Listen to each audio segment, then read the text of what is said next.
Everyone learns in different ways, so it makes sense that we would allow our learners to communicate their understanding of given learning topics in different ways as well.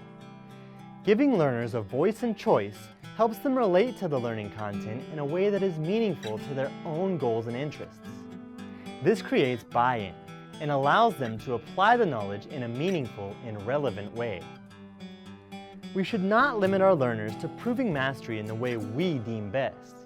Instead, we should allow them to present their knowledge in any way they choose, as long as it aligns with the content and rigor they are responsible for. We use a rubric to ensure this content and rigor is absolutely clear to the learner. Another useful approach is to provide examples of evidence that successfully meets the criteria for the desired level of mastery.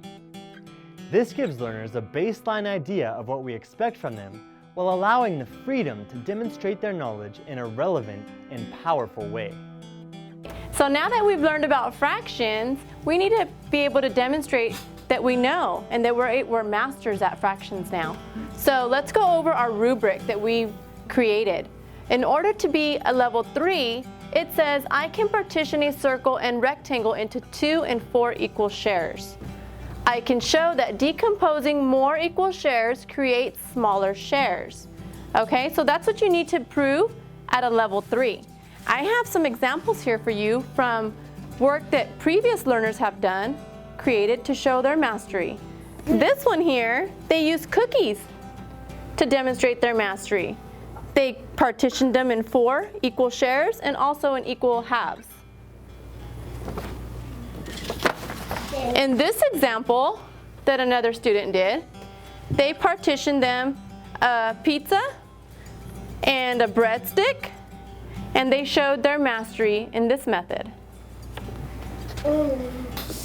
In my last example that I'll bring to you, that I'll show you, in this example that a learner showed us, they use Play-Doh in order to demonstrate their mastery and prove a level 3 for mastery. So, as learners, you guys can demonstrate your mastery however you choose. You have a choice to demonstrate the way you want it, just like the examples, they're all different, but we need to make sure we are at level 3. So now I want you guys to go ahead and break up into your groups and share what are ways that you can demonstrate mastery. Okay, so I have 4 quarters, which equals $1. I can split my dollar into 2 halves. I can separate these 2 apart and make 2 quarters. 1 quarter is only worth 25 cents, but 2 quarters are worth 50 cents, which equals 1 half. So 1 half is bigger than a quarter. I'll start by drawing a whole circle.